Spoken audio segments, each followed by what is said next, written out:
Assalamualaikum warahmatullahi wabarakatuh. Selamat datang Winggaters. Apa kabar malam ini? Semoga kalian semua selalu dalam keadaan baik dan dilindungi dari segala hal. Kembali lagi bersama saya di Lawana Wingate. Malam ini, siapkan dirimu untuk sebuah kisah yang akan membawamu ke sisi lain dari realitas, di mana batas antara dunia nyata dan dunia gaib menjadi kabur. Namun, sebelum kita mulai, izinkan saya untuk mengingatkan, cerita yang akan saya sajikan ini hanyalah fiksi belaka, sebuah hiburan yang terinspirasi dari beragam kisah misteri. Jika ada kesamaan nama, tempat, atau kejadian, itu hanyalah sebuah kebetulan. Tak perlu lama-lama lagi. Ini dia ceritanya. Desa Kedung Reja adalah desa kecil di Jawa yang suasananya tenang dan damai. Mayoritas warganya hidup sederhana. Ada yang bertani, ada yang berdagang kecil-kecilan, dan beberapa pemuda merantau ke kota. Di tengah desa itu, ada satu tempat kosong yang sudah lama ditinggalkan orang. Lokasinya tepat di pinggir jalan utama desa, dekat persimpangan yang kalau malam terlihat gelap karena lampu jalannya suka mati tanpa alasan. Tempat kosong itu dulu dikenal sebagai Lahan Sudirman, dinamai dari pemilik terakhir yang tiba-tiba pergi entah kemana tanpa pamit ke warga. Rumah bambunya terbakar habis puluhan tahun lalu, dan sejak itu tidak ada yang berani mendirikan apapun di situ. Orang-orang bilang tempat itu angker. Ada yang mengaku pernah dengar suara langkah kaki di atas tanah kosong. Ada yang melihat bayangan hitam melintas. Bahkan ada anak-anak yang bilang mendengar suara orang mengaduk wajan, padahal tidak ada satu benda pun di sana. Makanya, ketika tempat itu tiba-tiba dibangun menjadi sebuah warung ayam bakar, warga langsung heboh. Warungnya diberi nama Ayam Bakar Pak Sarman. Cuma satu ruangan kecil dari bambu, beberapa meja kayu yang disusun seadanya, dan satu tungku besar di bagian belakang yang menghadap tembok. Meskipun sederhana, warung itu punya sesuatu yang terasa lain. Lampu kuningnya selalu kedip-kedip, seolah ada yang mengganggu arus listrik. Padahal di desa itu listrik aman-aman saja. Kalau malam, cahaya lampu itu terlihat seperti bernafas, kadang terang, kadang redup seperti ada sesuatu yang lewat di depannya. Yang lebih aneh lagi, baru buka 3 hari, warung itu langsung ramai bukan main. Sebelumnya tidak pernah ada warung apapun di desa yang bisa seramai itu. Dalam waktu secepat itu, orang-orang dari desa sebelah bahkan ikut datang. Setiap sore, asap dari tungku Pak Sarman menjulang tinggi, menebar aroma gurih yang bikin siapa pun yang lewat langsung menelan ludah. Aromanya terlalu wangi untuk jadi ayam bakar biasa. Bahkan Bu Mursiah, yang biasanya tidak doyan ayam, sampai bilang, bau gurihnya kok kayak narik-narik hidung ya. Ning batinku kok yo aneh lo. Tapi meskipun merasa aneh, dia tetap mampir beli 2 porsi. Raka, pemuda desa yang karakternya paling suka penasaran, tentu tidak mau ketinggalan. Dia anaknya santai, sedikit bercanda, tapi kalau sudah penasaran, dia bisa mengawasi sesuatu lama-lama tanpa bosan. Dia bukan orang yang percaya hal mistis secara langsung, tapi dia juga bukan tipe yang menertawakan cerita orang tua begitu saja. Menurutnya, ada hal-hal yang tidak bisa dijelaskan, tapi itu bukan berarti harus ditakuti. Namun, tempat kosong itu sejak kecil sudah membuatnya merinding. Dulu, waktu masih SD, ia pernah lewat situ malam-malam bersama teman-temannya setelah latihan drum band, dan mereka mendengar suara duk-duk dari arah lahan kosong. Kayak ada yang ngaduk wajan pakai sendok kayu. Padahal tidak ada satu rumah pun di situ. Mereka langsung kabur sambil teriak-teriak. Si Raka selalu memilih memutar jalan kalau lewat situ malam hari. Tapi ketika lahan itu berubah jadi warung ramai, rasa takutnya entah kenapa sedikit berkurang dan terganti oleh rasa penasaran. Hari itu, ia ikut antre panjang bersama warga lain. Warungnya penuh, orang-orang duduk sambil obrolan ngalor ngidul. Ada yang cerita soal panen, ada yang ngomongin anaknya yang baru masuk sekolah, ada yang sambil ketawa-tawa karena kepedesan sambal kecap racikan Pak Sarman.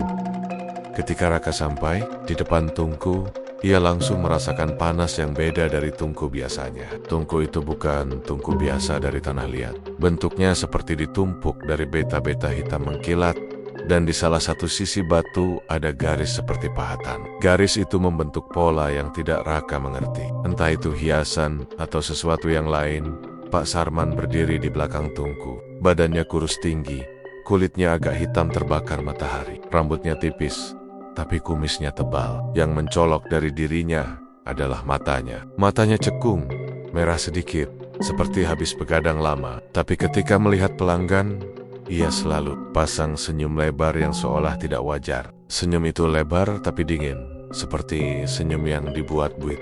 Laris banget ya mas? Tanya Raka sambil ikut memegangi antrean dengan sabar. Pak Sarman menoleh sambil nyengir. Namanya juga rezeki, Le. Nada suaranya lembut, tapi entah kenapa ada getaran aneh yang bikin bulu kuduk berdiri. Raka mencoba tetap santai. Padahal baru buka 3 hari kok sudah ramai banget. Lanjut Raka. Pak Sarman hanya mengipas-ngipas ayam di atas tungku lalu meniawab. Wong jeningge usaha. Le, nek cocok, yo laris. Ia menambahkan dengan suara rendah. Yang penting, banyak yang cocok. Roka mengger niat. Maksudnya, Pak Sarman hanya tertawa kecil, tidak menjelaskan apapun. Lalu ia membalik ayam yang sedang dibakar. Dari balik asap terlihat ayam itu terlihat seperti berkilau. Bumbunya pekat, warnanya coklat kemerahan, dan aroma rempahnya tajam, seperti campuran bawang putih, jahe, ketumbar, dan sesuatu yang entah apa yang membuat aromanya luar biasa menggoda. Raka memiringkan kepala. Ini bumbunya apa pak? Kok wanginya beda? Pak Sarman berhenti mengipas sebentar. Senyumnya hilang, berganti ekspresi datar. Resep keluarga? Jawabnya pendek. Oh gitu. Raka merasa suasana tiba-tiba jadi lebih berat. Ketika Raka melirik ke belakang tungku, ia melihat sesaat bayangan hitam, seperti orang membungkuk di sudut dinding. Tapi ketika ia kedip, bayangan itu hilang, seolah hanya ilusi. Raka mengusir rasa ngeri dalam hatinya. Panas sekali, mungkin mataku lelah, pikirnya. Namun yang membuat makin aneh adalah aroma ayam bakar itu tidak cuma bikin lapar. Aromanya seperti mempengaruhi pikiran. Banyak warga jadi ingin makan terus. Ada yang sampai tambah 3 kali. Ada bapak-bapak yang biasanya makannya sedikit jadi lahap luar biasa. Bahkan ada ibu-ibu yang bilang setelah mencium aromanya rusa pusingnya. Helm Joko, salah satu pemuda yang sedang antre bersama Raka, sampai bilang, ayam bakarnya kok kayak yang gundang-gundang gitu ya. Aku biasanya nggak doyan manis, tapi ini kok pengen nambah terus. Raka hanya tertawa sambil menepuk bahu Joko.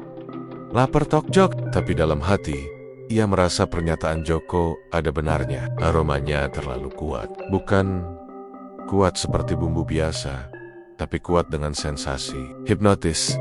Setiap kali angin meniup asap dari tungku orang-orang di antrean, seperti langsung menatap ke arah ayam bakar dengan mata yang berbinar. Ada satu momen ketika seorang ibu hamil tiba-tiba datang tergesa-gesa, tanpa alas kaki, rambut acak-acakan. Ia bilang pada suaminya yang sedang antre, aku kok mambu enak banget pak, dari rumah, kayak dipanggil. Suaminya sampai heran, padahal jarak rumah mereka jauh dari warung itu. Raka memperhatikan semua itu dengan hati-hati. Makin banyak keanehan terjadi, makin besar rasa curiganya. Tapi ia belum menemukan alasan kuat untuk menganggap hal-hal itu sebagai sesuatu yang berbahaya. Ketika gilirannya tiba, Raka memesan 1 porsi ayam bakar dengan sambal kecap. Ia duduk di bangku kayu yang agak goyah, sambil memperhatikan setiap gerik-gerik Pak Sarman. Warung itu makin ramai, anak-anak kecil berlarian. Warga desa saling menyapa. Suasana sore itu sebenarnya menyenangkan. Tapi Raka merasa, di balik kehangatan, suara warga, ada sesuatu yang tidak terlihat sedang memperhatikan mereka. Sambil menunggu pesanan, ia mendengar suara seperti bisikan dari arah tungku. Shi. Suara itu bukan suara angin. Terlalu dekat, terlalu jelas. Seperti seseorang sedang bernafas di dalam tungku. Raka menoleh cepat, tapi tidak ada apa-apa selain api yang berkobar. Api itu juga berbeda. Warnanya agak kehitaman, bukan merah oranye seperti api biasa.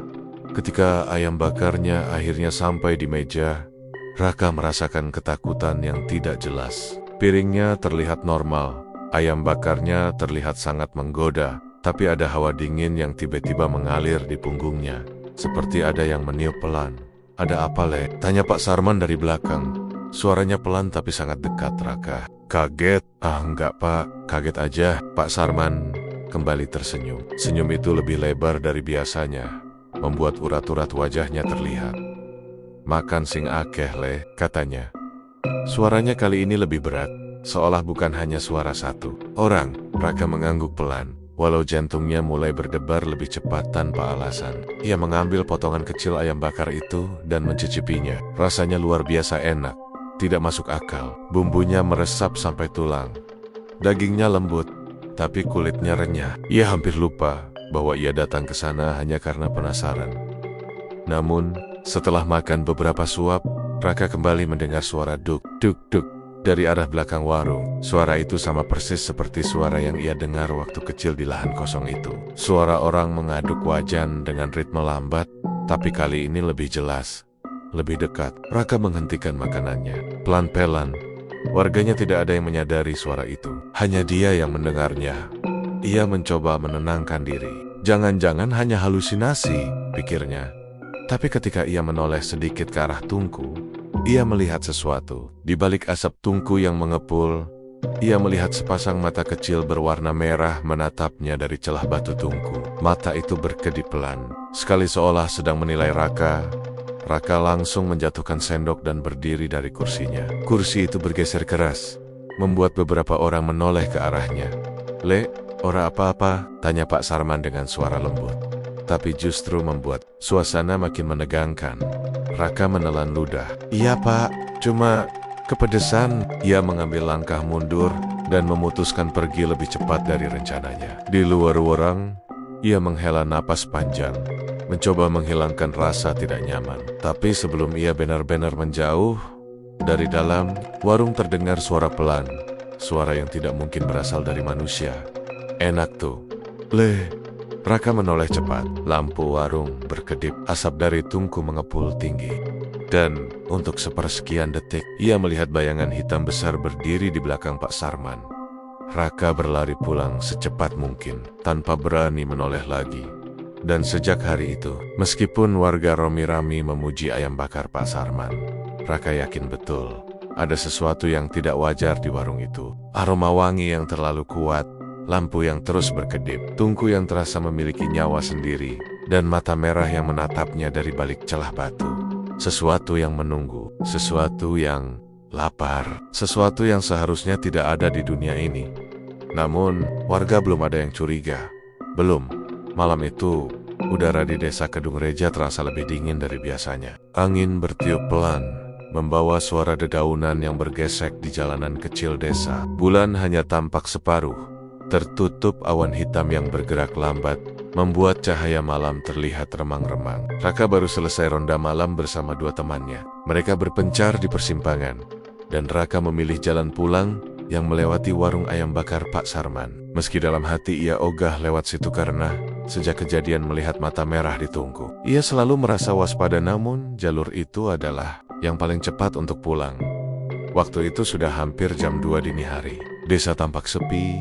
Hanya sesekali terdengar suara jangkrik. Rumah-rumah sudah tertutup rapat. Lampu-lampu di teras dipadamkan untuk menghemat listrik. Raka berjalan sambil memeluk jaket tipisnya, berharap cepat sampai rumah. Ia sesekali menoleh ke belakang, entah kenapa merasa seperti ada yang mengikuti. Padahal tidak ada siapapun di jalan.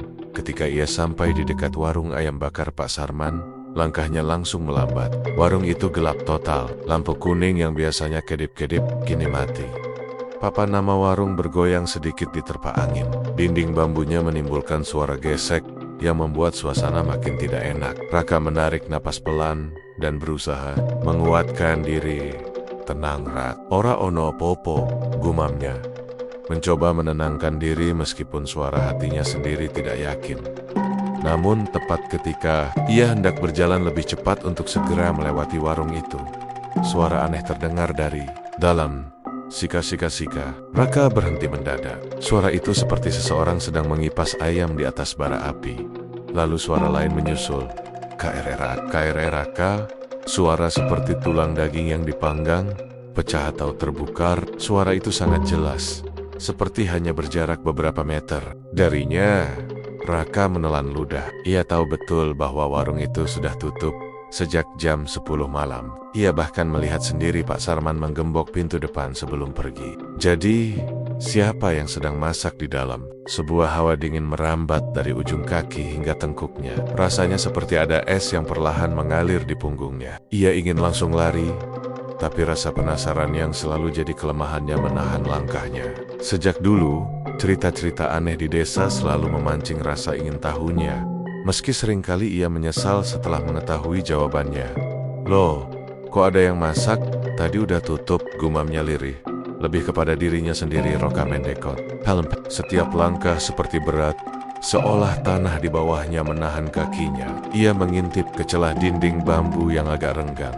Dalam gelap, ia melihat sesuatu yang tidak masuk akal. Tungku di dalam warung itu menyala terang. Api di dalamnya berkobar besar, menjilat udara.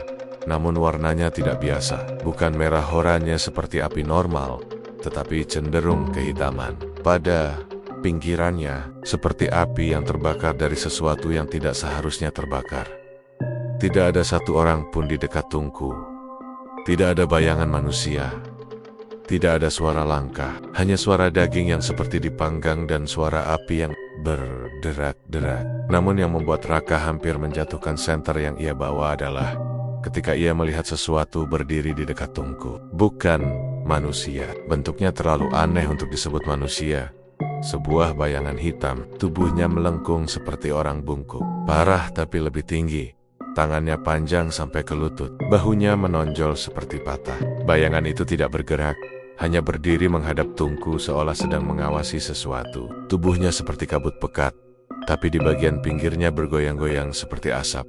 Raka langsung mundur setengah langkah. Jantungnya berdetak keras, sampai ia bisa mendengar suara denyutnya sendiri. Astagfirullah, opo kui? Katanya dengan suara parau. Ia mengedipkan mata, berharap sosok itu hanya bayangan akibat cahaya api. Namun begitu matanya terpejam 1 detik dan terbuka lagi, payung genit hilang. Bukan bergerak, bukan berubah bentuk, hilang begitu saja. Seperti tidak pernah ada. Tapi api Tungku masih menyala. Suara memasak masih terdengar. Dan sekarang ada suara baru. Suara napas pelan, berat, seperti seseorang yang sedang menahan emosi atau lapar yang amat sangat. Hah, napas itu bukan napas manusia yang normal. Ada getaran garang di dalamnya, seperti suara binatang besar. Raka memegang dadanya yang terasa sesak. Ia tahu betul kalau ia bertahan lebih lama di situ, ia bisa pingsan, atau mungkin menjadi sesuatu yang tidak ia mengerti. Angin berhembus lebih dingin, membuat daun bambu di sisi warung bergerak. Untuk beberapa detik, Raka merasa ada mata lain yang menatapnya dari dalam warung. Bukan melalui celah bambu, tapi seperti langsung ke jiwanya. Rasanya seperti sesuatu di dalam warung itu mengetahui bahwa ia sedang mengintip, bahwa ia sudah melihat sesuatu yang tidak seharusnya dilihat, bahwa keberadaannya diketahui oleh sesuatu yang berada di balik Tungku itu. Raka mundur perlahan, kakinya gemetar, hampir tidak bisa menopang tubuhnya. Ia melirik sekali lagi ke celah dinding dan pada detik itu, api di Tungku tiba-tiba berkobar lebih besar. Seperti ada bensin yang dituangkan. Cahaya api menerangi bagian dalam warung. Dan sekejap saja, ia melihat sesuatu yang membuatnya hampir berteriak di otak Tungku. Tepat di antara kobaran api, ada wajah.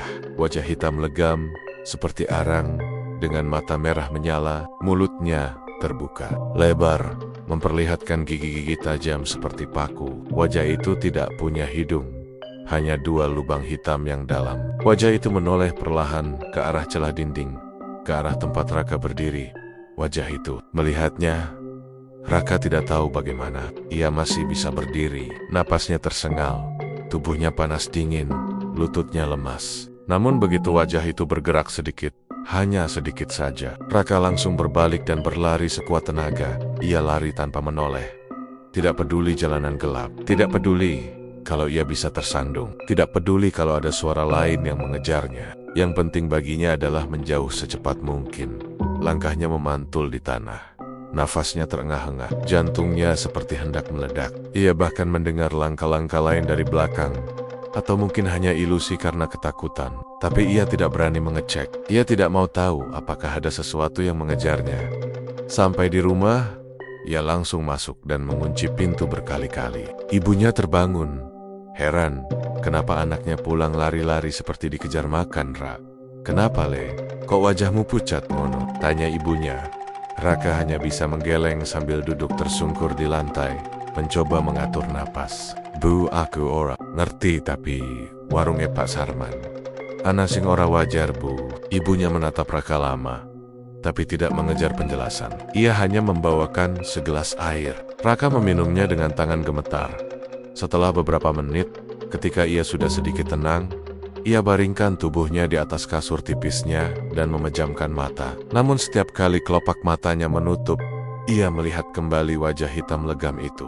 Mortimer, senyumnya yang tidak manusiawi, dan suara napas berat yang seakan masih menempel di telinganya. Malam itu, Raka tidak tidur. Setiap suara kecil di luar rumah membuatnya tersentak. Setiap bayangan di dinding membuat dadanya berdegup. Ia terus menatap langit-langit, berharap pagi cepat datang. Tapi ketika ayam jantan berkokok pertama kali, tanda pagi mulai menyingsing, Raka menyadari satu hal. Aroma itu, aroma wangi ayam bakar. Aroma itu tersisa di luar rumah, terbawa angin pagi. Padahal warung itu seharusnya tutup, tidak boleh ada yang masak. Dan pada saat aroma itu semakin kuat, Raka mendengar suara lirih dari kejauhan. Suara yang tidak ia mengerti asalnya, tapi jelas bukan suara manusia. Suara itu memanggil namanya. Suara panjang, berat, dan menggema, seperti datang dari dasar bumi. Raka menutup telinga dengan kedua tangannya. Air matanya mengalir tanpa sadar. Malam itu, ia tahu satu hal. Setan penunggu tungku itu belum selesai dengannya. Dan mungkin baru saja mulai. Besok paginya, suasana depan warung ayam bakar Pak Sarman lebih ramai daripada biasanya. Bahkan sebelum matahari naik, orang-orang sudah antri. Ada yang sambil ngantuk, ada yang sambil teriak-teriak minta dilayanin duluan. Ada juga yang pura-pura batuk biar dikasih jalan, padahal jelas-jelas antrinya dari jam 5 pagi. "Mas, aku duluan ya, soalnya anakku di rumah nunggu," kata seorang bapak berbaju kotak-kotak sambil senyum memelas. "Loh Pak, jenengan belum punya anak?" celetuk tetangganya di belakang. Bapak itu cuma garuk kepala, pura-pura nggak dengar. Tapi anehnya, tidak ada yang marah. Semua terlihat sabar menunggu. Seolah aroma ayam bakar itu punya semacam kekuatan halus yang membuat orang luluh, manut, dan rela ngantri sepanjang apapun. Raka yang datang paling belakang ikut memperhatikan. Ia belum bisa melupakan kejadian semalam bayangan. Aneh di dalam warung yang sudah mati lampu. Setiap langkah ke arah warung terasa berat, seperti lututnya menolak untuk mendekat. Tapi rasa penasaran lebih kuat. Aroma ayam bakar itu memang gila, harum, lembut, tapi ada sentuhan bau asap yang entah kenapa, mirip aroma dupa yang sering dipakai orang Jawa buat ritual. Raka coba menepis pikiran buruknya, tapi setiap 2 detik sekali, aroma itu menusuk hidungnya lagi. Ketika antrian akhirnya bergeser, Bu Lastri yang terkenal bawel tapi baik hati datang sambil menggendong kucing warna coklat yang tampaknya baru bangun tidur. "Iki kucing, si Cemong, nggak tahu kenapa ikut terus ke sini. Mungkin ayam bakar juga," katanya sambil ketawa cekikikan.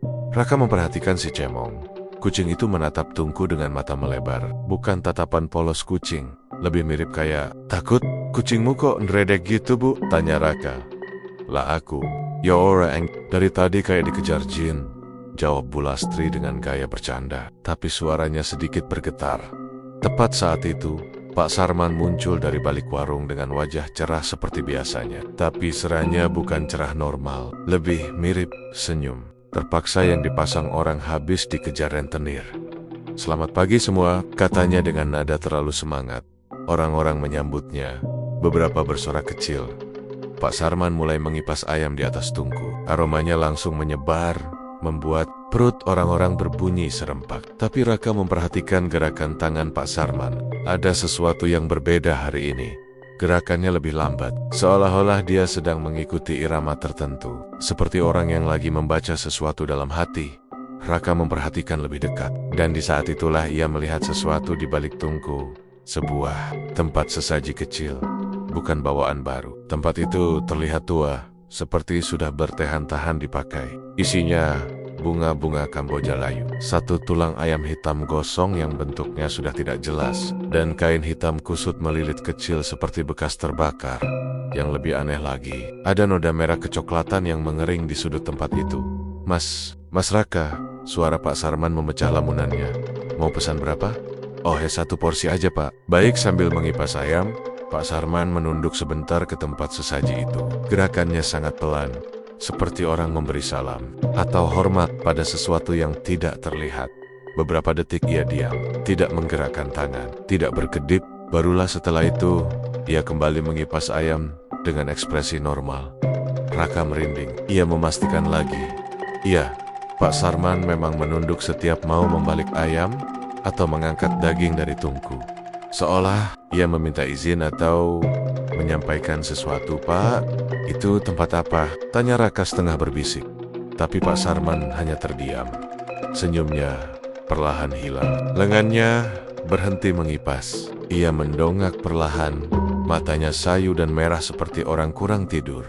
Mas Raka, kalau makan, makan saja, ucapnya pelan. Nada suaranya datar. Tidak ramah, tidak galak, tapi bikin bulu kuduk naik. Tanyakan hal yang tidak perlu. Itu sama saja membuka pintu yang harusnya tetap ditutup. Rakatep, kalimat Pak Sarman terlalu puitis untuk orang yang tiap hari jualan ayam bakar. Hening sejenak, sebelum tiba-tiba Bu Lastri nyeletuk sambil tertawa. Wes, Mas Raka, jangan ganggu Pak Sarman. Nanti ayamnya gosong kabeh. Haha, suara tawa Bu Lastri pecah dan membuat suasana mencair lagi. Bahkan Pak Sarman ikut tertawa kecil. Tapi tawa itu terdengar getir, seolah ada sesuatu yang dipaksakan di dalamnya. Raka tersadar bahwa warga lain sama sekali tidak merasa janggal. Mereka fokus pada ayam bakar, sementara Raka sendiri yang melihat adanya tanda-tanda aneh. Atau mungkin mereka tidak mau peduli. Ini pesanan Mas Raka, kata Pak Sarman sambil menaruh bungkus ayam di meja. Ketika Raka mengambilnya, tangannya tanpa sengaja menyentuh tangan Pak Sarman, dingin. Lebih dingin dari orang normal yang berdiri dekat tungku panas. Bahkan lebih dingin dari batu sumur yang terkena air malam, Pak. Jenengan gak apa-apa. Pak Sarman hanya tersenyum. Badan saya memang dingin, sudah dari dulu begitu. Sebelum Raka sempat bertanya lagi, tiba-tiba si Cemong mendadak lompat dari gendongan Bu Lastri dan mengeluarkan suara melengking. MEONGG. Kucing itu lari second ken-ken-kennya ke arah kebun di samping warung. Bulunya berdiri semua. Bu Lastri panik. Lo Cemong, ojo melayu ngono. Ndisik tuh. Orang-orang sempat bingung, tapi tak lama kemudian mereka lupa dan kembali fokus pada ayam bakar.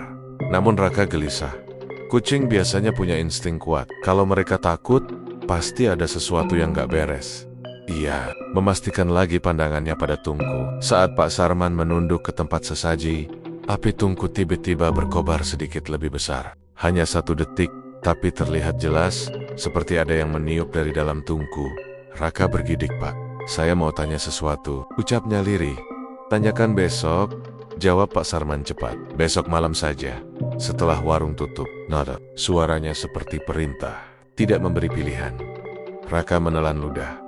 Kenapa harus besok malam? Pak Sarman menatap lurus ke mata Raka, dan tatapannya sama sekali tidak seperti tatapan penjual makanan.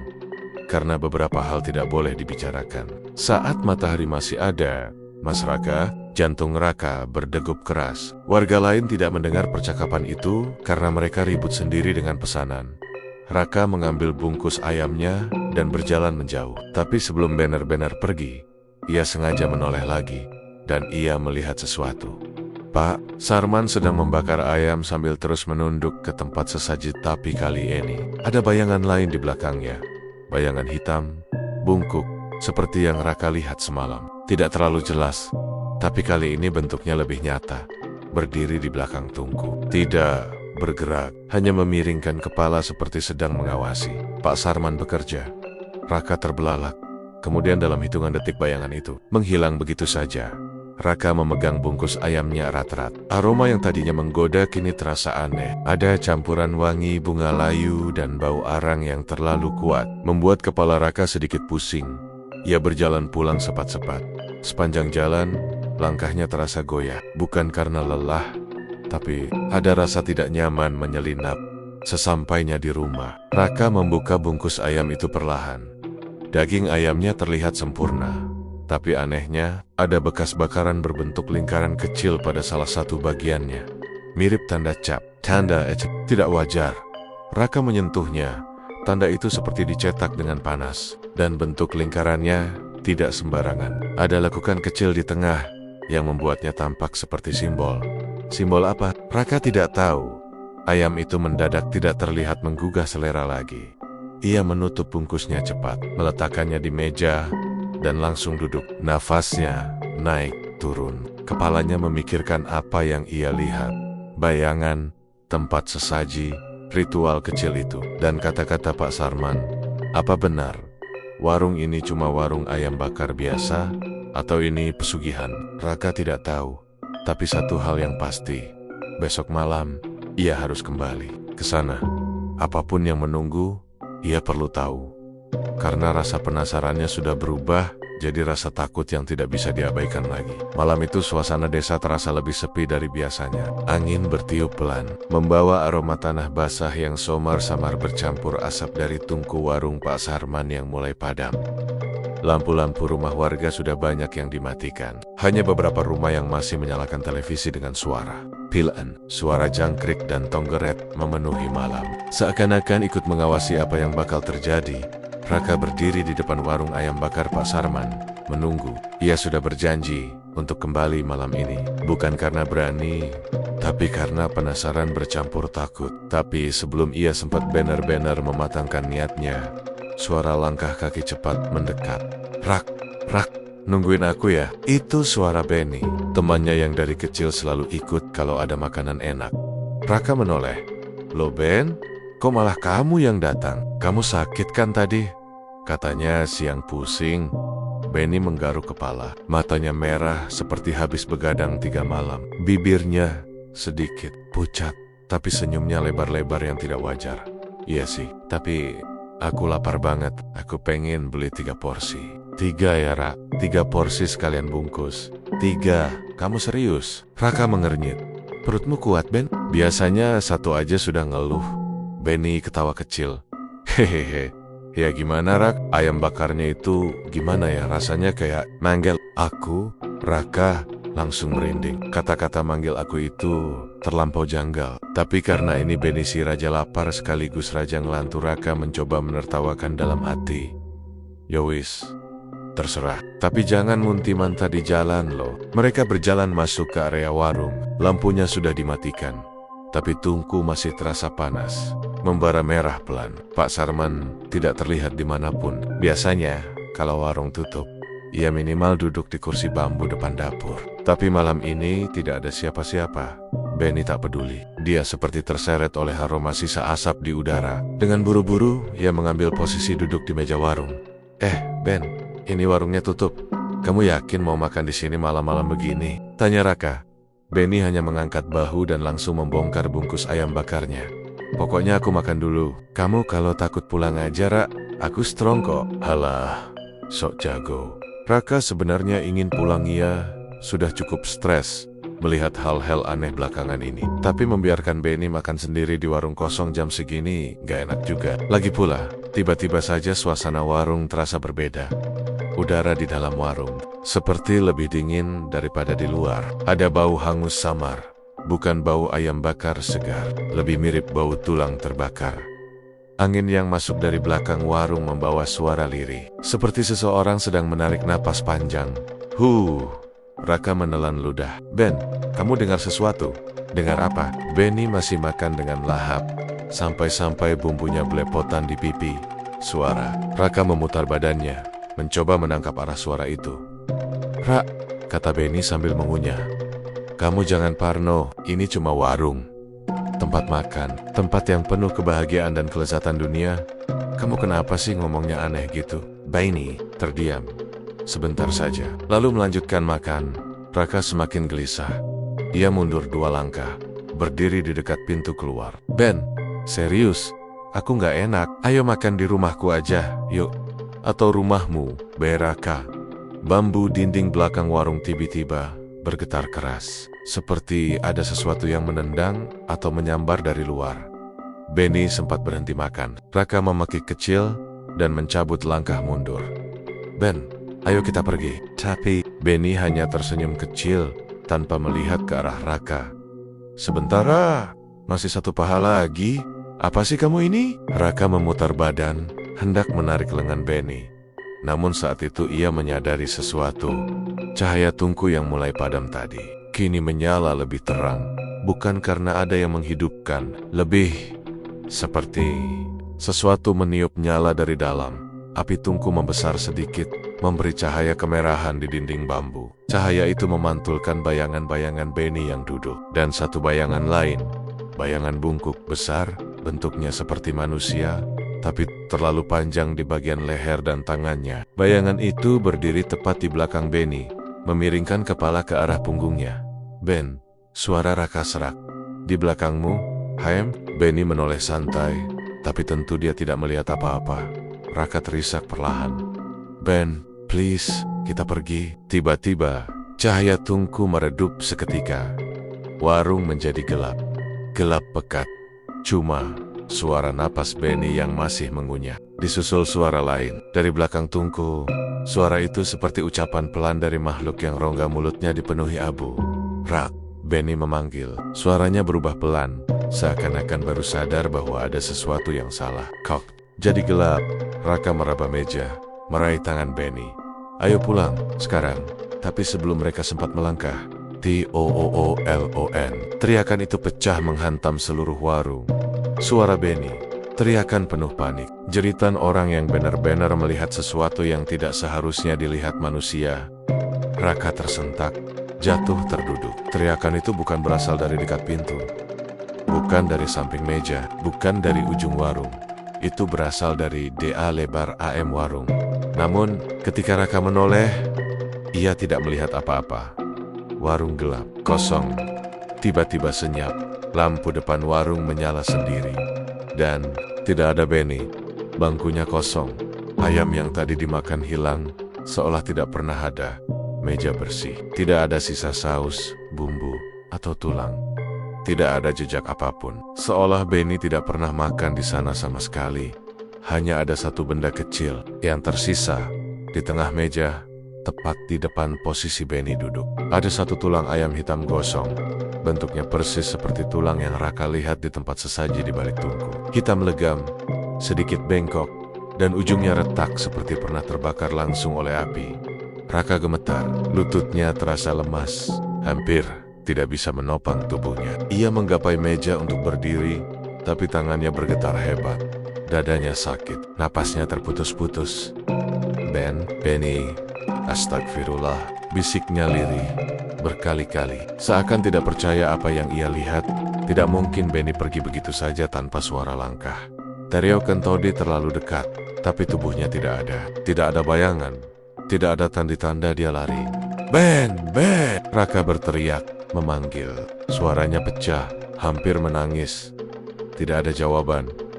Suara jangkrik kembali terdengar dengan keras, seolah menghina ketakutannya. Raka memaksa diri untuk keluar warung.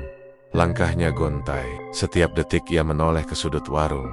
Takut bayangan bungkuk itu muncul lagi. Begitu sampai di luar, ia menghirup udara dalam-dalam, tapi alih-alih menenangkan. Udara malam terasa menusuk paru-parunya. Warung tetap sunyi. Tidak ada Pak Sarman. Tidak ada pelanggan. Tidak ada suara apapun kecuali angin dan dedaunan bergesekan. Raka menatap tulang ayam yang masih ia genggam entah kapan ia mengambilnya. Tulang gosong itu seperti memancarkan hawa dingin. Ia merinding hingga ke tulang. "Apa yang terjadi sama kamu, Ben?" Raka berbisik. Tapi ia tidak boleh pulang begitu saja. Ia harus mencari Benny, atau setidaknya memastikan apakah ia benar menggelak atau hanya bersembunyi. Dengan tangan gemetar, Raka memutar tubuh, melihat ke sekitar warung. Ia memanggil-manggil nama Benny sambil berjalan menyusuri pinggir kebun. "Ben! Ojo guyon, Ben. Ojo ngegawe aku medeni. Koyo ngene." Serak. Tidak ada jawaban. Hanya suara daun pisang bergerak pelan ditiup angin. Raka kembali mendekati warung. Ia berjalan pelan ke samping, tempat di mana dulu si Cemong kabur. Rumput di bawah kakinya terasa lembab, dan semakin ia mendekat, semakin ia mencium bau anyir bercampur abu. Bukan bau ayam bakar, bakaran tulang. Raka menelan ludah, memaksakan diri membuka pintu kecil menuju belakang warung. Dan apa yang ia lihat membuat tubuhnya membeku. Di belakang warung, tanahnya hitam gosong melingkar seperti bekas api ritual. Di tengah lingkaran itu, ada goresan-goresan aneh, simbol yang mirip dengan tanda di ayam yang ia bawa pulang kemarin. Goresan itu seperti dibuat dengan kuku atau benda tajam. Raka mundur selangkah, lalu 2 langkah. Tapi sebelum ia lari, ia melihat sesuatu di sudut lingkaran. Gosong itu sepasang sandal jepit, sandal milik Benny. Sandal yang selalu ia pakai, warna biru cerah dengan tulisan keren bro di atasnya. Salah satu sandalnya tertindih abu hitam, yang satu lagi telentang, seperti terlepas dengan cepat. Ya Allah, Raka memegangi kepala. Ben, kamu kemana? Kenapa sandalmu di sini? Ia mencoba meraih sandal itu, tapi tiba-tiba angin berhembus kuat dari arah tungku di belakang warung, membuat abu berputar seperti pusaran kecil. Raka mundur dan menjatuhkan sandal itu lagi. Hatanya seakan sobek. Ia menegakkan tubuh berusaha mengumpulkan keberanian yang hampir habis. Yang jelas, Benny tidak pergi sendiri. Ada sesuatu yang mengambilnya. Sesuatu yang sama dengan bayangan bungkuk yang dilihatnya. Sesuatu yang berkaitan dengan tungku itu dan sesaji itu dan ritual aneh milik Pak Sarman. Raka tahu satu hal, ini bukan lagi sekadar warung ayam bakar. Ini sesuatu yang jauh lebih gelap, dan apapun itu sudah mengambil korban, Pak Sarman. Raka mendesis pelan, Pak Sarman harus tahu, atau ayai, justru bagian dari semuanya. Raka memandang warung itu sekali lagi. Malam itu, ia pergi dari sana dengan tubuh gemetar dan dengan rasa takut yang tidak pernah ia rasakan sebelumnya. Karena ia tahu satu hal pasti, Benny telah hilang. Bukan kabur, bukan pulang diam-diam, hilang, ditelan kegelapan dari warung, yang seharusnya hanya tempat jualan ayam bakar, tapi berubah jadi gerbang bagi sesuatu yang tidak seharusnya ada di dunia manusia. Raka tidak bisa tidur sejak malam Benny hilang. Setiap kali memejamkan mata, ia terbayang sandal Benny yang tergeletak di belakang warung, bayangan bungkuk yang berdiri di dekat tungku, dan suara teriakan Benny yang terdengar seperti berasal dari sesuatu yang menariknya ke tempat gelap yang tak bisa dijangkau manusia. Suara itu terus menggema di kepala Raka. T-O-O-O-O-L-A-G. Malam semakin pekat. Udara terasa dingin, padahal angin nyaris tidak berhembus. Desa seolah diam, seperti sedang menunggu sesuatu. Raka duduk di kamarnya, menatap senter kecil yang ia letakkan di meja. Tangannya gemetar ketika meraihnya. Aku nggak bisa diam. Ben, nggak mungkin hilang gitu aja. Ada yang harus aku lihat lagi. Gumamnya lirih. Suaranya serak karena terlalu banyak menahan napas cemas sepanjang hari. Raka belum memberitahu siapa pun soal hilangnya Benny. Orang-orang pasti akan ribut. Dan jika benar warung itu terlibat, mereka bisa saja menyerbu Pak Sarman. Tapi Raka tahu ini bukan sesuatu yang bisa dihadapi ramai-ramai. Ada kekuatan gelap yang bekerja di sana. Sesuatu yang tidak akan lari hanya karena masa meneriaki. Raka keluar melalui pintu samping rumah, berjalan hati-hati menyusuri pinggir sawah menuju arah warung. Lampu-lampu rumah warga sudah dipadamkan. Jalanan desa hanya diterangi cahaya bulan yang lembut dan sedikit berdebu. Sesekali terdengar suara angin menggesek dedaunan pohon ketela, membuat bulu kuduk Raka berdiri. Hampir sampai ketika menyadari sesuatu, warung ayam bakar Pak Sarman masih menyala. Bukan lampunya, tapi tungkunya. Bara merah itu menyala terang dari celah dinding bambu yang menghitam. Padahal jelas-jelas warung sudah tutup. Tak ada suara kipasan ayam, tak ada suara langkah, tak ada siapapun di dalam selain cahaya merah yang berkedip-kedip seperti mata. Raka mendekat pelan. Setiap langkah terasa berat dan membuat napasnya makin cepat. Rak, kamu gendeng tah, gumamnya pada diri sendiri. Kau malah nyamperin. Tapi Ben, ia harus tahu apa yang terjadi pada Benny. Ia harus tahu apa yang sebenarnya berlangsung di warung itu. Raka memilih memutar ke belakang, menuju jendela kecil yang biasanya dipakai Pak Sarman untuk menyimpan kayu bakar. Dari situ ia bisa mengintip bagian dalam tanpa ketahuan. Ketika ia mengintip, napasnya berhenti sesaat. Pak Sarman ada di dalam, tapi bukan sedang memasak. Ia sedang berlutut di depan tungku. Wajahnya pucat dan tubuhnya gemetar seperti orang yang sudah berhari-hari tidak tidur. Tangannya menutup wajah. Ia juga tampak memeluk kedua lututnya seperti anak kecil yang ketakutan. Pak, Roka membetin jenengan ngopo kok kayak ngono. Tapi sebelum ia bisa berpikir lebih jauh, Pak Sarman mulai berbicara. Suaranya pelan, tapi jelas. Seolah ia berbicara pada seseorang atau sesuatu yang berada tepat di dalam tungku. Ini sudah satu. Malam ini sudah aku kasih. Tolong, jangan ambil lebih. Raka menegang. Ia tahu apa maksud satu itu. Benny, tiba-tiba, dari dalam. Bara, terdengar suara. Ber-er-er. Kakak, haha. Suara itu berat, dalam. Seperti suara napas dari makhluk yang perutnya penuh asap dan arang panas. Suara itu tidak menyerupai suara manusia atau hewan apapun yang pernah didengar Raka. Api di tungku berkobar lebih besar, tapi warnanya bukan merah atau kuning. Lebih gelap, seperti hitam yang menyala.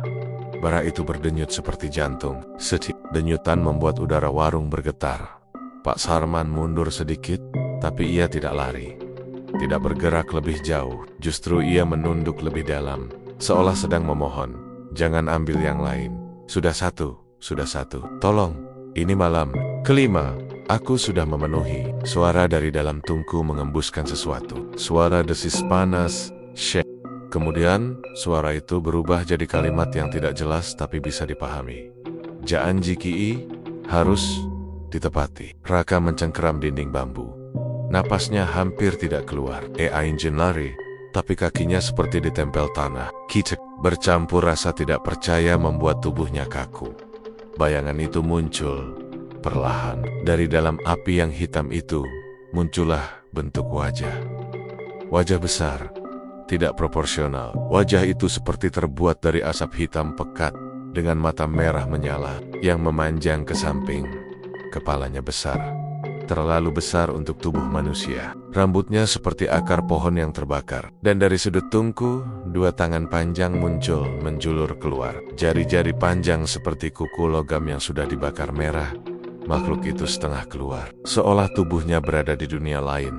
Dan hanya kepalanya menyembul ke warung. Raka bisa merasakan hawa panas yang keluar dari tubuh makhluk itu. Panas seperti tungku yang telah dipaksa menyala 7 hari tanpa henti. Makhluk itu memiringkan kepala. Suaranya menggema dalam dan parau.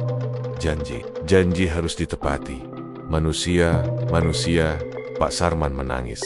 Air matanya tercampur keringat dingin. Tolong, kasihanilah aku. Aku hanya ingin warungku laris.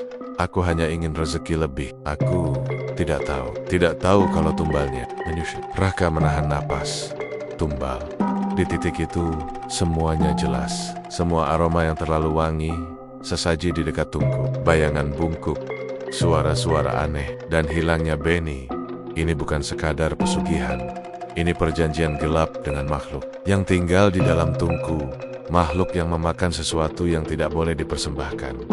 Tolong, jangan ambil yang lain. Aku mohon. Suara Pak Sarman pecah. Makhluk itu tertawa. Bukan tawa keras. Tawa pelan.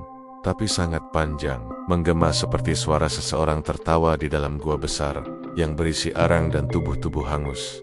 Tidak, cukup, enak satu lagi, jangan. Pak Sarman memukul lantai. Aku tidak bisa memberi dua. Aku tidak bisa.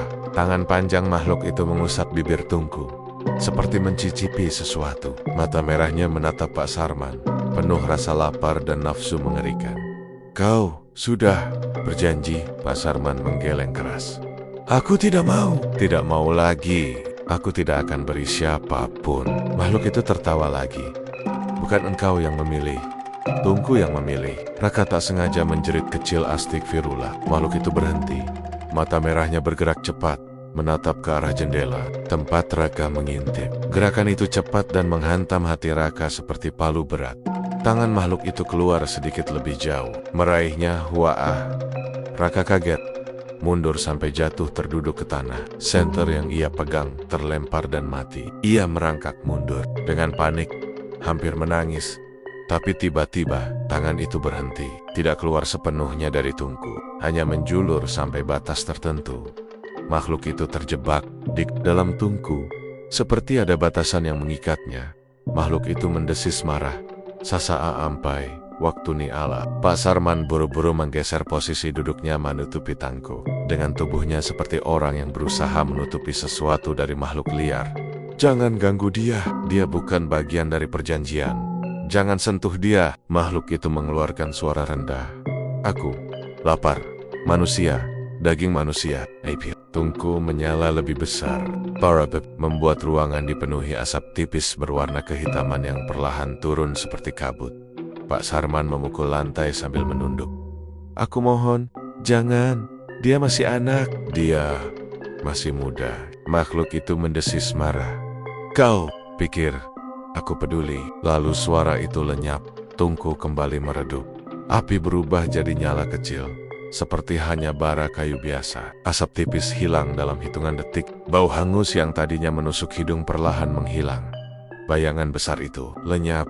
Hanya Pak Sarman yang tersisa di depan Tungku. Tubuhnya gemetar hebat. Ia jatuh terduduk dengan lemas. Raka menyadari dirinya masih di tanah. Napasnya memburu. Baju penuh tanah. Ia ingin bangun, tapi kakinya masih lemas. Perlahan, ia memaksakan diri berdiri dan mundur beberapa langkah. Jantungnya masih berdetak tidak karuan. Wajah Pak Sarman terlihat hancur pucat. Mata berkantung hitam, rambut agak kekoken, bibir bergetar. Untuk pertama kalinya, Raka melihat Pak Sarman bukan sebagai penjual ayam bakar, tapi sebagai pria yang dijerat sesuatu yang lebih jahat dari iblis manapun. Raka menggerakkan bibirnya. Suaranya hampir tidak keluar. Pak, apa yang jenengan lakukan? Kok bisa sampai koyok ngene? Pak Sarman tidak menjawab. Ia hanya memegangi wajahnya, lalu menghantam lantai pelen-pelen, seolah menyalahkan dirinya sendiri. Seharusnya aku nggak nuruti dia. Seharusnya aku nggak minta apa-apa. Seharusnya aku nggak buka warung itu. Raka memegangi dadanya. Ben, temanku. Jenengan ngerti dia kemana? Pak Sarman menatap Raka. Air matanya mengalir lagi. Dia tumbal malam ini. Aku minta rezeki yang cepat. Aku minta warungku laris. Tapi aku nggak tahu balasannya. Pak Sarman menutup mulutnya. Suaranya pecah. Balasannya nyawa. Raka mundur. Dunia seperti hancur di kepalanya. Dadanya panas, tapi tubuhnya dingin. Tidak mungkin. Benora mungkin. Dadi tumbal. Ora mungkin. Pak Sarman mencoba mendekat, tapi Raka langsung mundur. Tungku itu, dia tidak boleh padam. Kalau padam, dia keluar. Wujudnya penuh, dan dia bisa mengambil siapapun. Bukan cuma satu, banyak. Raka menegang. Makhluk itu terikat pada Tungku. Selama Tungku menyala, ia terperangkap. Tapi, kalau padam, ia bisa bebas. Tungku itu harus menyala 7 malam. Dan setiap malam, dia harus makan 1. Raka menutup mulutnya menahan kejang. 7 malam. Beni baru malam kelima. Berarti ada 2 korban lagi. Atau Raka mundur, menolak membayangkan apapun. Ia harus melakukan sesuatu. Tapi apa? Ia tak bisa mengalahkan makhluk itu. Ia tak bisa menyelamatkan Beni. Ia bahkan belum bisa menggerakkan kakinya dengan normal. Tapi ia tahu satu hal. Warung itu tidak boleh beroperasi lagi. Perjanjian itu harus diputus. Atau desa akan jadi ladang tambel. Tapi bagaimana caranya? Ia melihat Tungku yang mulai meredup. Api kecil itu berkedip pelan. Raka memegang senter yang mati di tanah, lalu menggenggamnya erat. Ia punya satu ide gila, berbahaya, dan mungkin bunuh diri. Tapi ia tidak punya pilihan. Ia harus memadamkan Tungku, walau itu berarti makhluk itu keluar sepenuhnya. Sejak malam, ketika Raka mendengar percakapan aneh antara Pak Sarman dan sesuatu yang bersemayam di dalam Tungku, suasana desa berubah drastis. Desa yang biasanya adem, tenang, dengan suara jangkrik dan lampu-lampu rumah temaram, mendadak jadi tempat yang penuh kecemasan. Orang-orang jarang keluar malam, pintu rumah dikunci lebih cepat, dan obrolan di warung kopi selalu mengarah ke satu hal yang sama. Warung ayam bakar Pak Sarman. Raka bangun pagi dengan perasaan berat. Ia merasa seperti ada sesuatu yang mengintai dari balik beang-beang kamarnya. Ia bahkan sempat mimpi buruk tentang Beni, temannya, yang wajahnya meleleh seperti daging terbakar sambil berteriak, "Rak, kembalikan aku Edham, Rak. Aku, Edham." Raka bangun dengan keringat dingin. Ibunya menyapa dari luar kamar. "Rak, kok bangunnya kesiangan? Loh, kok wajahmu pucat ngono?" "Ndak apa-apa, Bu," jawabnya. Meski jelas suaranya bergetar, ia tak tahu bagaimana cara menjelaskan apa yang ia lihat dan dengar beberapa hari terakhir. Bahkan ia sendiri belum sepenuhnya paham apa yang sebenarnya terjadi Setelah mencuci muka, Raka keluar rumah dan menuju lapangan kecil di depan balai desa. Ia melihat beberapa warga berkumpul, sebagian wajahnya pucat, sebagian lagi tampak bingung. Pak Lurah berdiri di tengah, menyeka keringat meski udara pagi belum begitu panas.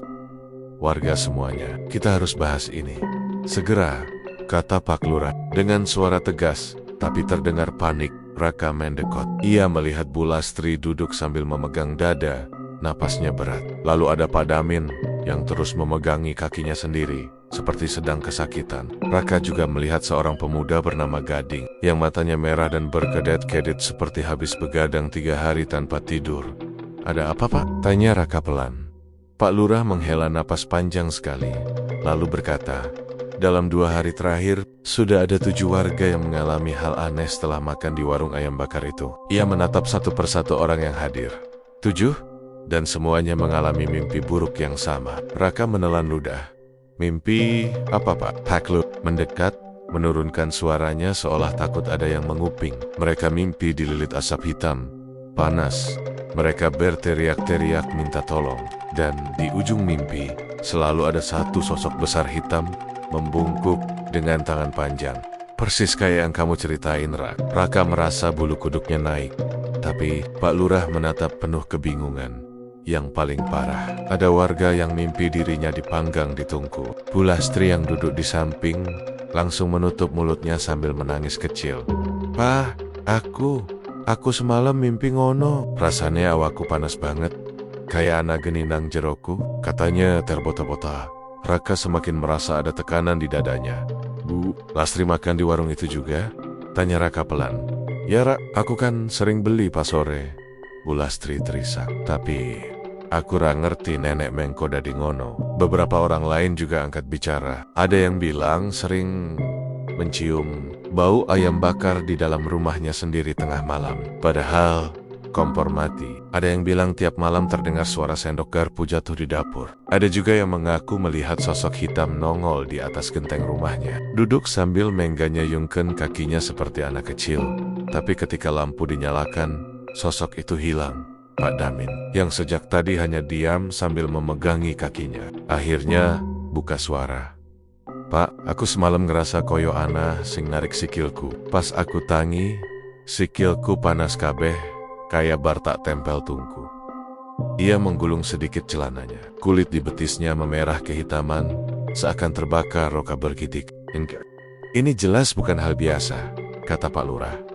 "Warung itu harus ditutup sementara. Aku sudah perintahkan anak-anak ronda buat jaga. Tidak boleh ada yang mendekat sampai kita tahu apa yang terjadi." Warga mengangguk, meski wajah mereka tetap kerek. Namun dalam hati, Raka tahu satu hal.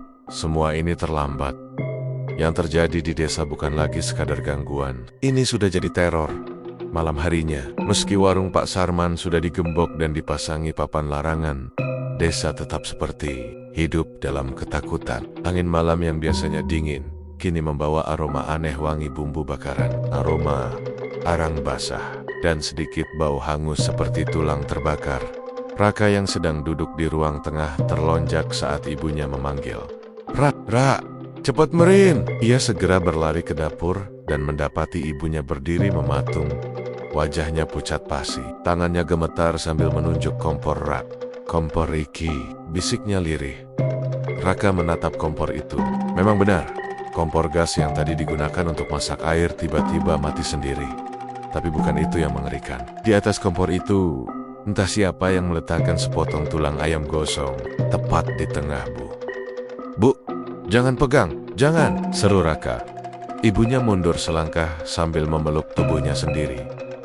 "Rak, ini kok bisa ono neng kene ibu kera masak ayam hari ini?" Raka menelan ludah. Ia mendekat perlahan, tapi tidak berani menyentuh tulang itu. Warnanya hitam pekat, sehitam arang, tapi bentuknya masih jelas.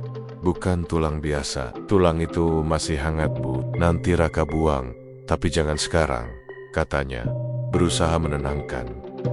Namun dalam hati ia tahu, tulang itu entah bagaimana berasal dari warung Pak Sarman. Saat malam makin larut, desa semakin hening. Lampu-lampu rumah satu persatu padam. Hanya beberapa rumah yang masih menyalakan lampu teras karena takut, termasuk rumah Raka.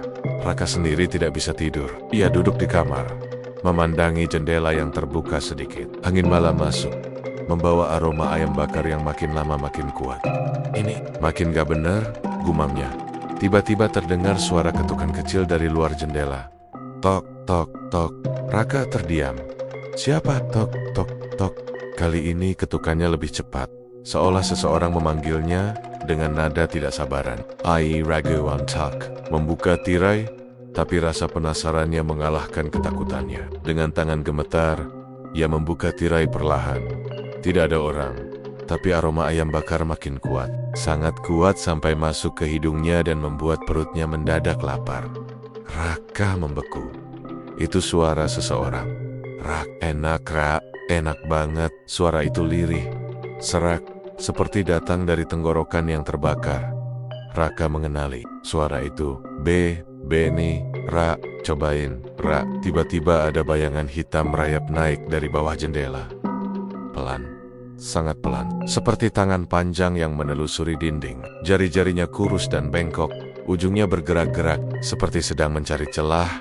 Raka langsung menutup tirai dan mundur sampai punggungnya menempel ke kasur. Jantungnya berdegup sekeras genderang upacara. Dari luar terdengar suara sera-serai seperti kuku menggesek kayu jendela. Seret, seret, seret. Rak, buka, rak, panas, rak, panas. Suara Beni terus memanggil. Terkadang terdengar seperti menangis, terkadang seperti tertawa. Raka menutup telinganya, tapi suara itu tetap masuk seperti berbisik langsung ke dalam pikirannya. Tiba-tiba dari ruang tamu terdengar suara benda jatuh. Brok! Ibunya menjerit. Raka! Raka langsung berlari keluar kamar. Di ruang tamu, lampu berkedip-kedip. Ibunya berdiri di pojok, wajahnya pucat. Di tengah ruangan, ada piring yang pecah. Dan di antara pecahan itu, sekali lagi, ada tulang ayam gosong. Tulang itu bergerak, sedikit, seperti bergetar. Rak, buang saiki juga. What?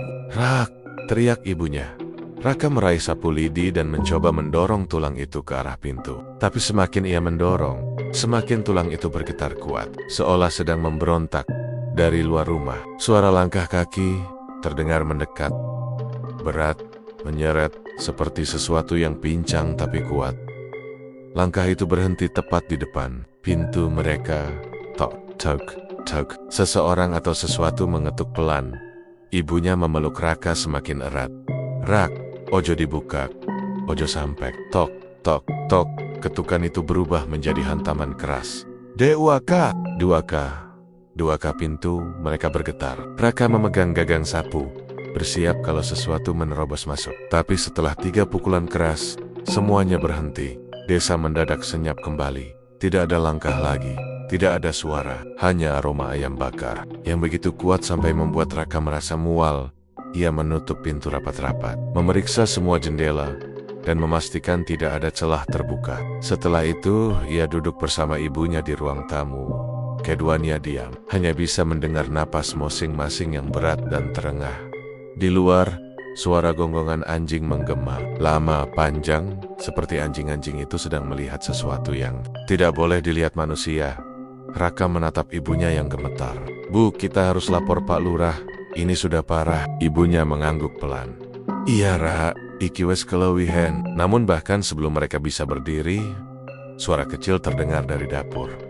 Kok ora mangan maneh? Suara itu datang dari arah kompor. Suara anak kecil, suara lapar. Raka merinding seluruh tubuh.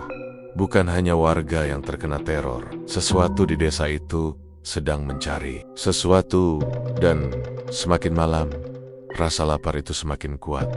Aroma ayam bakar yang menyelimuti desa mulai berubah. Tidak lagi wangi gurih menyenangkan seperti biasanya. Kini aromanya seperti campuran bumbu gosong dan sesuatu yang amis, sengit, dan membuat perut terasa mual. Sosok hitam yang dulu hanya terlihat samar-samar di sekitar warung kini mulai menampakkan diri di luar lokasi itu. Beberapa warga mengaku melihatnya berdiri di persimpangan jalan atau berjalan melintasi kebun tebu dengan langkah lambat tapi pasti. Ada yang melihatnya jongkok di dekat sumur sambil menatap ke arah rami-rama penduduk. Teror itu bukan lagi sekadar gangguan. Ia semakin nyata, semakin berani, dan semakin lapar. Di rumahnya, Raka duduk sambil menutup wajah dengan kedua tangan. Ia tahu satu hal dengan sangat jelas. Semua ini tidak akan berhenti begitu saja. Dan rasa lapar itu semakin lama semakin mendekat. Ia menatap jendela yang tertutup rapat. Di balik jendela itu, suara napas berat terdengar. Seperti seseorang atau sesuatu yang sudah berdiri di luar. Menunggu pintu dibuka, malam itu udara begitu berat sampai seperti menempel di kulit. Tidak ada angin, tidak ada suara jangkrik. Bahkan anjing-anjing yang biasanya ribut pun diam, seakan tahu sesuatu yang buruk sedang menunggu. Raka bersama 4 pemuda desa lainnya, Gading, Suripto, Yayan, dan Wisnu berdiri di depan warung ayam bakar Pak Sarman dengan tangan gemetar. Mereka membawa senter, kayu panjang, dan keberanian seadanya. Padahal di dalam hati semua Nia sama-sama ingin lari. Tapi mereka juga tahu, kalau mereka diam saja, desa tidak akan pernah tenang lagi. Wis, ayo Rak, kowe sing paling ngerti apa sing terjadi, kata Suripto sambil menelan ludah. Raka mengangguk pelan, kakinya berat, tapi ia tetap maju. Gembok besar menggantung di pintu warung itu, tapi suara di dalamnya membuat darah mereka membeku. Ada suara seperti napas berat dalam. Gading mundur 2 langkah. Rak, serius kita masuk? Kayaknya ini lebih gede dari dugaan kita loh. Kalau kita nggak beresin sekarang, besok-besok bisa lebih parah, jawab Raka, meski suaranya sendiri terdengar rapuh. Iya, memberi aba-aba. 1, 2, 3. Bersama-sama mereka mendobrak pintu warung itu. Pintu bambu itu jebol dengan suara keras dan terpental ke belakang. Begitu mereka masuk, hawa panas langsung menerpa wajah. Padahal tidak ada api di depan mereka. Sumber panas itu berasal dari arah tungku. Tungku itu menyala, padahal tidak ada 1 batang kayu pun di dalamnya. Api itu membentuk pusaran kecil di bagian dasar tungku, lalu naik ke atas seperti lidah yang menjilat udara. Warnanya hitam kemerahan, seperti campuran arang dan darah yang masih segar. Ya Allah, Wisnu berbisik, tubuhnya gemetar. Kok bisa api warnanya kayak gitu? Tidak ada yang menjawab. Mereka terlalu terpaku pada hal lain.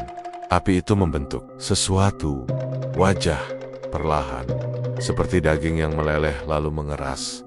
Wajah itu tersenyum, senyuman lebar yang tidak manusiawi, seperti seseorang memaksakan tawa sampai rahang patah. Di sudut ruangan, mereka melihat Pak Sarman terkulai di lantai. Tubuhnya sangat kurus, pipinya cekung, matanya setengah terbuka. Raka langsung berlari ke arah Pak Sarman. Pak Sarman! Sadar, Pak. Raka mengguncang bahunya. Pak Sarman membuka mata perlahan. Matanya merah berair. Kalian kenapa datang? Bisiknya. Kami mau bantu, Pak, jawab Raka keras kepala. Kami mau matiin ini semua. Pak Sarman menggeleng pelan. Ketakutan luar biasa terpancar dari wajahnya. Tidak bisa, kalian gak ngerti. Api itu, ora aiso mati. Raka menatap tungku itu lagi. Api hitam itu bergerak-gerak seperti hidup. Setiap kali mereka menatapnya, api itu berdenyut, seolah mengamati balik. Gading memberanikan diri. Ia mengambil ember berisi air yang sudah disiapkan sebelumnya. Aku coba padamin ya, Jang, teriak Pak Sarman tiba-tiba. Tapi terlambat. Gading mencipratkan air ke dalam tungku. Air menyentuh api hitam itu, dan apinya membesar. Bukan padam tapi meledak seperti bensin dituangkan ke dalamnya. Sebuah semburan api hitam menyala naik, hampir setinggi langit-langit, membuat semua orang menjerit dan terpental ke belakang. Api itu tidak terkena air, justru airnya hilang, menguap begitu cepat seperti sedang disedot oleh sesuatu yang lapar. Pak Sarman menangis. Aku wes bilang ora aiso. Api itu selalu lapar. Ia terbatuk keras. Darah menetes dari bibirnya. Raka meraih bahunya. Panik. Pak, ceritain apa yang sebenarnya terjadi. Apa ini semua gara-gara pesugihan? Pak Sarman memejamkan mata. Tubuhnya bergetar. Awalnya aku cuma pengen warungku laku. Cuman pengen hidup berkecukupan. Aku diajak seseorang ke hutan belakang desa. Katanya, kalau aku kasih hiasan buat tungku, daganganku bakal laris. Hiasan apa, Pak? Tanya Wisnu. Pak Sarman menatap mereka dengan air mata meleleh. Awalnya cuma bunga, terus jadi tulang ayam gosong, terus jadi api yang Dia mau. Udara seketika terasa membeku. Chow Chi Kok Aiso, Pace. Suripto berbisik, nyaris marah. Aku nggak tahu, teriak Pak Sarman. Aku kira cuman sesajen biasa. Tapi, ternyata tungku itu diisi setan kelaparan. Dia makan apa saja yang berbau daging. Bahkan lebih. Raka merasa napasnya tertahan. Termasuk manusia? Pak Sarman menunduk sambil menangis. Aku nggak mau. Aku nggak pernah mau itu terjadi. Tapi dia nuntut bayaran.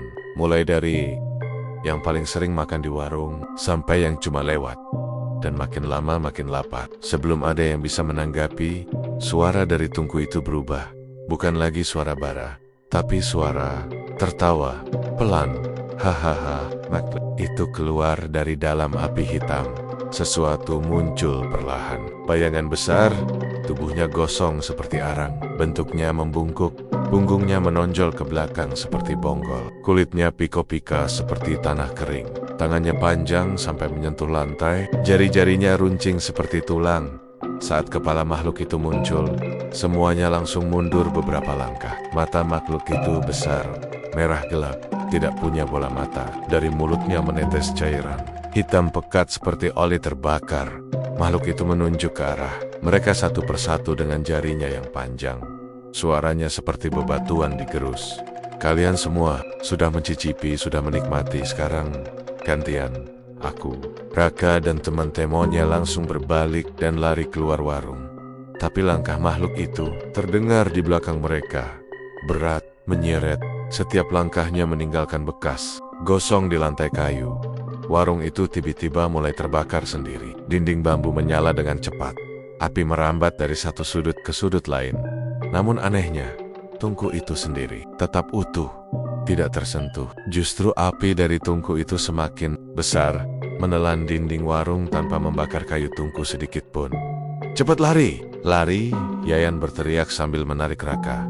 Mereka berhamburan keluar dari pintu yang hampir ambruk. Api berkobar di belakang mereka, menerangi desa yang gelap. Beberapa warga yang mendengar keributan datang berlarian. Panik. Kenapa apinya besar banget? Ada apa, Rak? Kok bisa kebakar koyongono? Tidak ada satupun dari pemuda itu yang bisa menjawab. Nafas mereka terengah. Tubuh mereka gemetar. Dan mata mereka terus mengawasi warung yang perlahan runtuh. Namun justru hal itu membuat semuanya semakin ngeri. Dari puing-puing yang terbakar, tungku itu masih berdiri, utuh, bersinar hitam. Dan di depannya jongkok makhluk itu masih ada, tidak ikut terbakar. Makhluk itu menatap semua warga yang berkumpul dengan kepala miring, seperti sedang memilih. Kalian semua, waktuku durung rampung. Beberapa warga langsung pingsan. Ada yang berteriak, ada yang menangis, ada yang lari terbirit-birit pulang. Makhluk itu pelan-pelan menghilang, seperti asap hitam yang tertelan angin. Namun tungkunya cacat, menyala. Semalaman, desa dihantui oleh aroma ayam bakar yang begitu kuat, hingga menusuk hidung. Lampu-lampu rumah berkedip, barang-barang jatuh sendiri. Dan banyak warga yang mengaku mendengar suara seseorang mengetuk pintu sambil berkata lirih, lapar. Lapar. Beberapa warga bersumpah melihat bayangan hitam besar melintas di antara rumah-rumah. Ada juga yang melihat makhluk itu duduk jongkok di dekat puing warung, menatap tanah kosong sambil menggatuk-gatikan jarinya seperti sedang menunggu sesuatu. Raka tidak tidur malam itu. Ia duduk di teras bersama ibunya, berjaga dengan lampu terang. Ia memikirkan Beni. Ia memikirkan Pak Sarman yang pingsan dan dibawa warga ke rumah Pak RT. Ia memikirkan warung yang sudah habis terbakar, tapi tungkunya tidak tersentuh. Dan ia tahu satu hal, ini bukan akhir. Paginya, ketika matahari baru muncul, sinar pertama yang menyentuh tanah kosong bekas warung itu langsung membuat warga berhenti melangkah. Tungku itu masih menyala, tidak padam, tidak pernah hangus, seperti menunggu. Dan ketika angin pagi bertiup pelan, aroma ayam bakar kembali tercium. Rah, bisik ibunya, Iki bakal terus nganggu. Raka tidak langsung menjawab. Ia menatap tempat itu lama sekali, seperti mencoba memahami sesuatu yang tidak bisa dipahami manusia. Akhirnya, ia membisik, pelan namun tegas. Bu, Iki sing paling ngeri. Kayaknya memang gak bakal pernah bener-bener selesai. Karena malam-malam berikutnya, warga masih mendengar suara api dari tanah kosong itu. Kadang terdengar suara tertawa, kadang suara orang mengaduk wajan, dan kadang suara langkah panjang menyeret tanah. Makhluk itu masih di sana, menunggu, lapar, tidak pernah kenyang. Dan begitulah Winggetters, kisah malam ini telah usai. Semoga kalian menikmati setiap ketegangan dan misteri yang telah kita selami bersama. Ingatlah, di setiap sudut yang gelap, ada cerita yang menunggu untuk diceritakan. Jaga diri kalian baik-baik, selalu waspada, dan jangan pernah lupa untuk terus berdoa. Terima kasih sudah menemani saya malam ini. Jangan lupa untuk like, subscribe, dan nyalakan lonceng notifikasi agar tidak ketinggalan kisah-kisah menyeramkan lainnya dari Lawana Wingkit. Sampai jumpa di episode berikutnya. Tetaplah berani Winggetters. Wassalamualaikum warahmatullahi wabarakatuh.